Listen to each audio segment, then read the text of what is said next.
그러니까 생각도 자기가 감지하지 못하는 생각이 있거든요.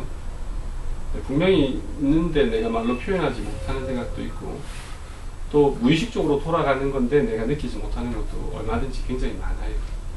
무의식적으로. 지난주에 책 읽었던 중에 영화에 대한 이야기가 있었는데, 그 영화에는 어떤 이야기가 있었냐면, 해성이 충돌해가지고 지구에 어떤 공간이 생겼어요. SF인데 그 공간에 들어가면 소원이 이루어진대요. 어떤 남자가, 형이 자기 동생이 불치병에 걸려가지고 죽게 됐어요. 그래서 거기에 가서 동생을 동생을 좀 살게 해달라고 소원을 빌어야지라고 갔어요. 갔는데 소원을 그걸 안 빌고 벼락부자가 되게 해주세요라고 빌었어요. 벼락부자가 결과적으로 되었는데 동생은 죽었어요.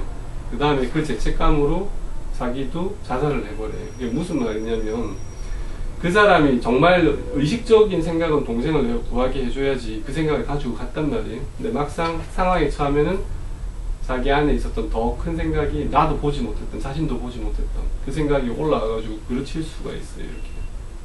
이렇게 겸허하게 좀 돌아봐야 돼. 자기 생각 안에 있는 것은 옳다가 있는 것으로 드러나게 돼 있어요. 내가 옳다고 믿는 건 겉으로 드러난다고. 근데 재밌는 게요, 우리 마음의 한 중간에 있는 것은 사람 본성이 있어요. 무슨 말이냐면, 아까 동생 구하러 갔다가 벼락부자 되게 해주세요라고 한 사람이 있잖아요.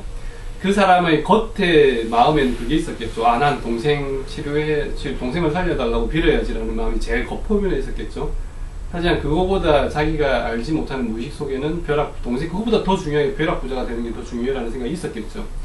그러니까 가서 벼락부자를 빌었을 거잖아요.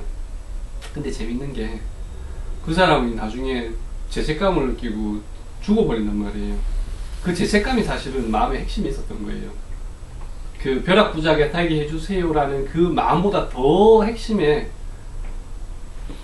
그 선한 마음, 아, 내가 당하기 싫은 일을 내가 동생에게 했구나, 그러면서 이제 그 부끄러움에, 근데 그 죽는 것은 그건 잘못된 선택이에요. 그 부끄러움이 느껴진다면 겸허하게 반성을 하고, 지금 살아서 할 수 있는, 비록 동생은 없지만 뭐 동생의 가족이 있다면 동생의 가족이라든지, 아니면은 다른 사람들한테 이러한 자기 마음의 변화를 가르쳐주면서 그렇게는 자기 마음에 대해서 겸허하게 잘 돌아가야 된다고 가르쳐준다든지, 이런 식으로 하는 게 맞지, 자기 부끄러움을 직면하기 힘들어가지고 선택하는 그러한 부분도 없지 않아 있거든요. 자살이라는 것은 부끄러움을 탁 만나버린다고. 제가 드리고 싶은 말씀은 뭐냐면, 그 핵심에 있었던 것은 동생보다 돈을 더 좋아하는 그 마음이 아니라, 동생보다 돈을 더 좋아하는 그 마음을 부끄럽게 여기는 마음이 그 핵심에 있었단 말이에요. 그 핵심에 있었기 때문에 그 벼락부자가 되게 해주세요라는 그 생각이 너무너무 부끄러워졌던 거죠.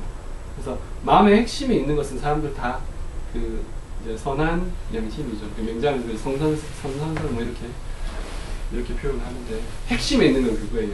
핵심이. 가장 핵심이에요. 그 핵심 때문에, 아까 여기 감정에서 불안증, 우울증이 그 핵심 때문에 일어나는 거예요. 이유 없이 불안해, 우울해요 하지만 생각해보면 뭔가 좀 치우친 생각이 있거든요. 그 치우친 생각을 견디지 못하기 때문에 불안해지고 우울해지는 거예요, 어떻게 보면. 물론 치우친 생각이 현실과 부딪히면서 불안과 우울을 만들기는 하지만, 그러한 치우친 생각이 내 안의 양심과 부딪히면서 견디지를 못하는 거예요. 괴롭죠. 잠도 안 오고. 불면증 있는 분들도 물어보면은 틀림없이 생각이 끊어지지 않기 때문에 잠이 안 올 텐데, 혹시 뭐 생각이 많고 그러진 않으세요? 그러면 전혀 고민 없다는 사람도 많아요. 그런 사람도 진짜 있어요.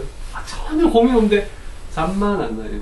그게 무슨 말이냐면, 분명히 생각은 뭔가 돌아가는데 스스로는 그걸 이제 인식을 못하는. 왜 인식을 못하냐면, 자기한테는 너무나 그게 당연한 생각들이니까.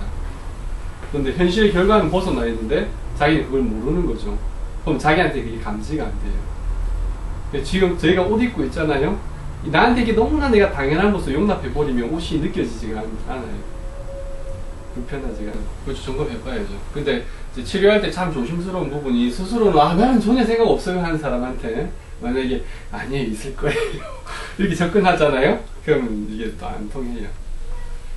그래서 이런 분들이 되게 힘들어요. 나는 전혀 뭐 불편한 생각 없고 걱정도 없는데 불안해요. 전혀 걱정도 없는데 우울해요. 전혀 걱정도 없는데 잠이 안 와요. 이런 분들은 그 증상에 따른 어떤 치료를 해드리는 것이 뭐 없는 것은 아니지만 근본적으로 치료하기는 좀 어렵고 시간을 좀 길게 가지고 그분이 스스로 돌아볼 수 있는 때까지 가는 게 근본 치료가 되길 수가 좀 쉽지 않은 부분이죠. 그런 분이 어려워요. 무지. 스스로 자신의 생각을 아는 사람은 쉽고요. 그래서 강박이 제가 쉽다는 거예요. 강박이 쉽다는 게, 강박은 자기 생각을 치우치면 알거든요. 비록 비현실 생각이 많아도 강박행동을 한다 하더라도 이건 이럴 필요가 없는 걸 아는데 이렇게 말을 하잖아요. 그래서 강박이 쉬워요.